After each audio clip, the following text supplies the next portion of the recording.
Durante milenios, toda la humanidad creyó en decenas de dioses. La idea de un Dios único no surgió de repente, como muchos imaginan. La verdad es que el monoteísmo tiene una historia mucho más larga, compleja y sorprendente de lo que cualquier escuela o templo suele contar. Se forjó en medio de guerras, exilios, faraones herejes, profetas radicales y debates teológicos que duraron siglos. Antes de Abraham, Moisés y los profetas, hubo un faraón egipcio que intentó imponer la adoración a un único Dios y fue borrado de la historia por ello. ¿Será que el monoteísmo que moldeó el judaísmo, el cristianismo y el islam, y con ellos gran parte de la civilización occidental, es realmente una revelación divina, una evolución religiosa gradual o ambas cosas al mismo tiempo?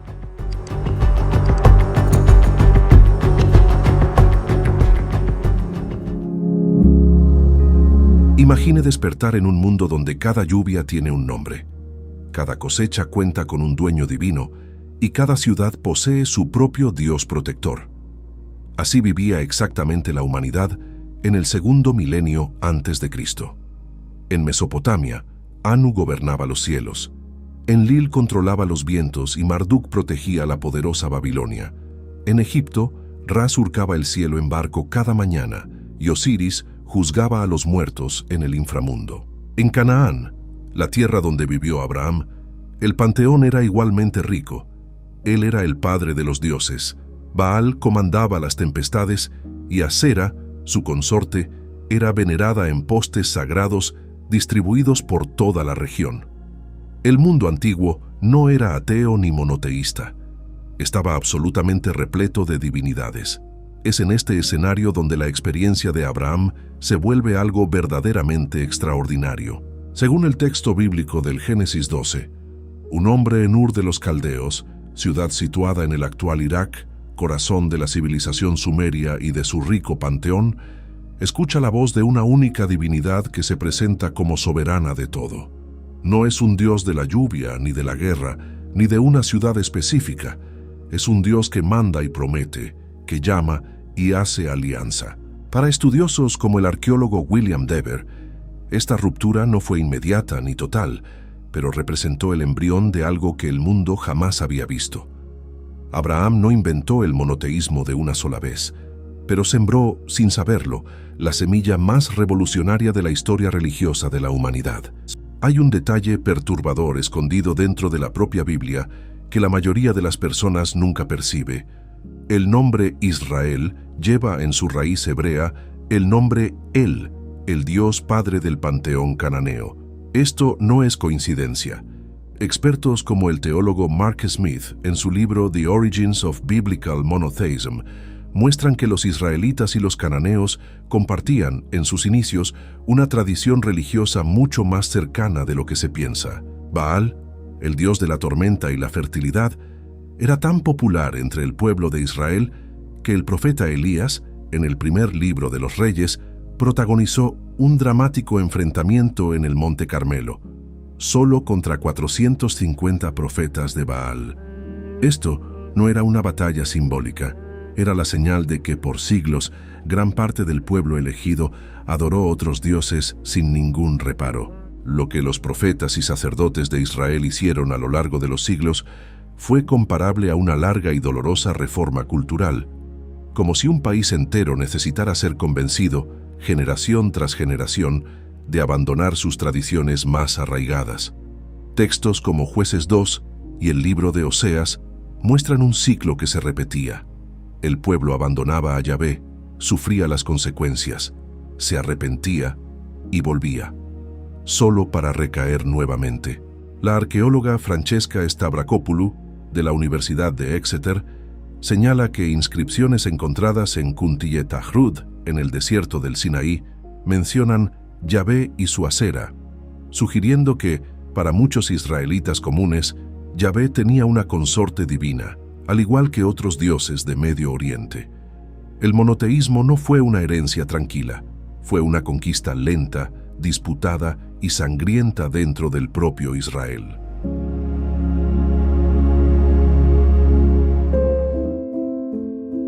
Alrededor del año 1350 a.C., Un faraón hizo algo que ningún gobernante egipcio se había atrevido antes.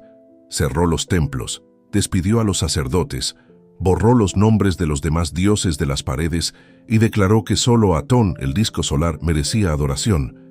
Su nombre original era Amenofis IV, pero él mismo lo cambió a Ajenatón, que significa siervo de Atón. Construyó una ciudad entera desde cero, llamada Akhetatón, hoy conocida como Amarna, para ser el centro exclusivo de este nuevo culto.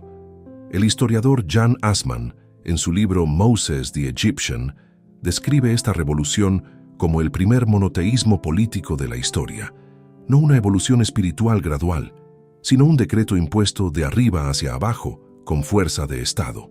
Fue una ruptura tan violenta con la tradición que tras la muerte de Ajenatón, sus sucesores destruyeron sistemáticamente su memoria, sus monumentos e incluso su nombre. Intento de borrar de la historia lo que consideraban una herejía inaceptable. La pregunta que intriga a arqueólogos y teólogos durante décadas es inevitable. ¿Habrá sido Moisés, criado según la tradición bíblica en la corte egipcia, influenciado por este legado olvidado? El propio Sigmund Freud planteó esta hipótesis en su polémico libro Moisés y el monoteísmo de 1939, sugiriendo que Moisés podría haber sido un sacerdote seguidor de Atón que trasladó esta fe al pueblo hebreo. La hipótesis es fascinante, pero sigue siendo especulativa. No existen evidencias arqueológicas directas que confirmen esta conexión. Lo que se sabe con certeza, basado en los hallazgos en Amarna, es que el himno a Atón, compuesto por Ajenatón mismo, presenta paralelos impresionantes con el Salmo 104 de la Biblia hebrea, algo que estudiosos como el egiptólogo James Henry Breasted ya señalaban a principios del siglo XX. Sea coincidencia o influencia directa, el hecho es que Egipto, antes de Moisés, ya había explorado la idea del Dios único y había sido quemado por ello. 586 a.C., Jerusalén en llamas, el Templo de Salomón, el lugar más sagrado para los israelitas, la morada visible de Yahvé en la tierra, reducido a cenizas por el ejército de Nabucodonosor, rey de Babilonia.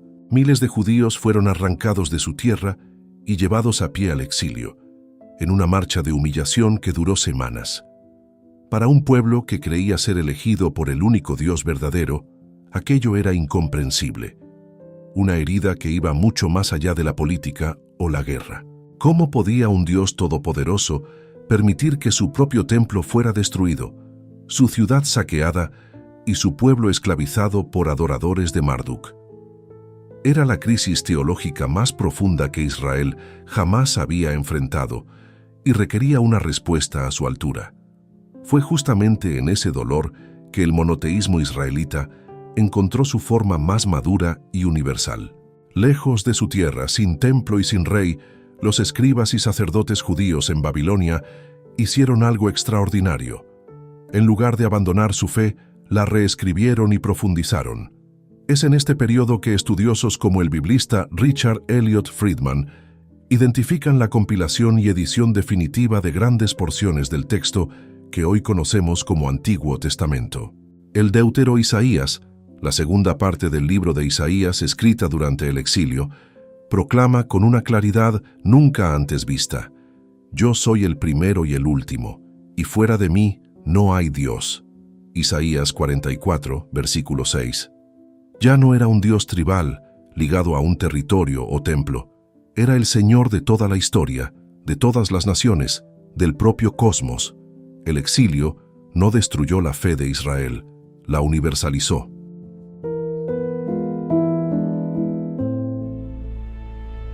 Una zarza que arde sin consumirse. Una voz que dice su propio nombre como si fuera un verbo: «Yo soy el que soy». La escena descrita en Éxodo 3 es una de las más enigmáticas de toda la literatura religiosa de la humanidad, y también una de las más debatidas. Para millones de creyentes, el monte Sinaí representa el momento en que Dios se reveló de forma definitiva y sobrenatural a Moisés, entregando no solo mandamientos, sino una identidad teológica completamente nueva a un pueblo en formación. Pero los estudiosos de las Escrituras llevan siglos planteando una pregunta incómoda. Si Yahvé ya se había revelado a Abraham, Isaac y Jacob, ¿por qué el texto de Éxodo 6, versículo 3, dice explícitamente que el nombre Yahvé no había sido conocido por los patriarcas? Esta tensión interna en el propio texto bíblico sugiere que la comprensión de Dios se fue profundizando con el tiempo, capa por capa, generación tras generación.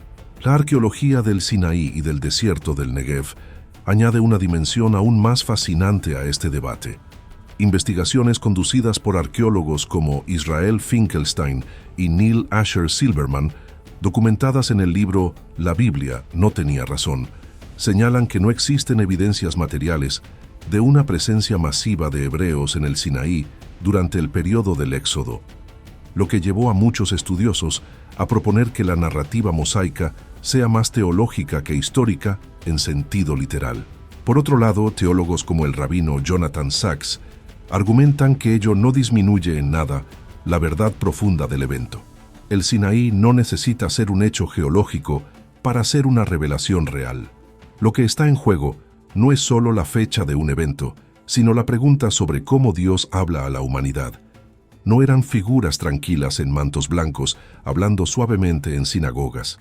Los profetas de Israel eran hombres incómodos, radicales y frecuentemente odiados, personas que aparecían en las puertas de los palacios para decir al rey exactamente lo que no quería oír.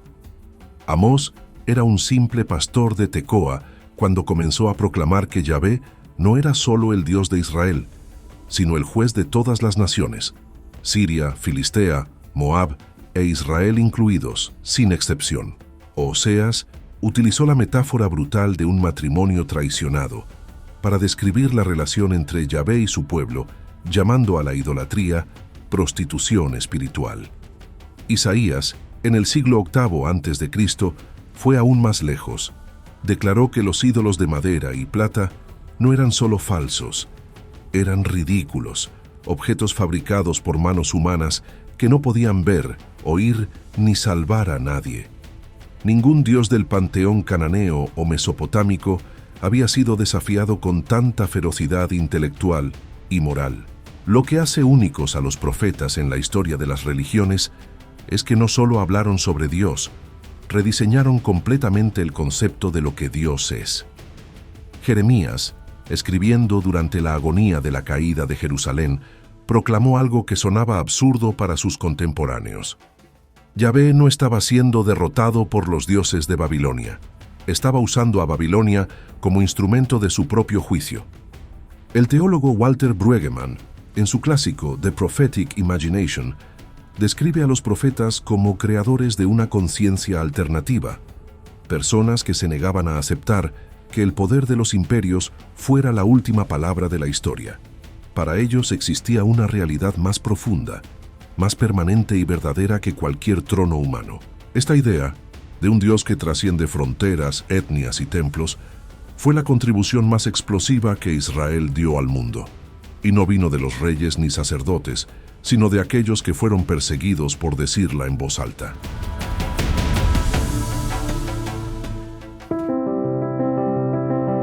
Póngase en el lugar de un judío devoto del siglo I.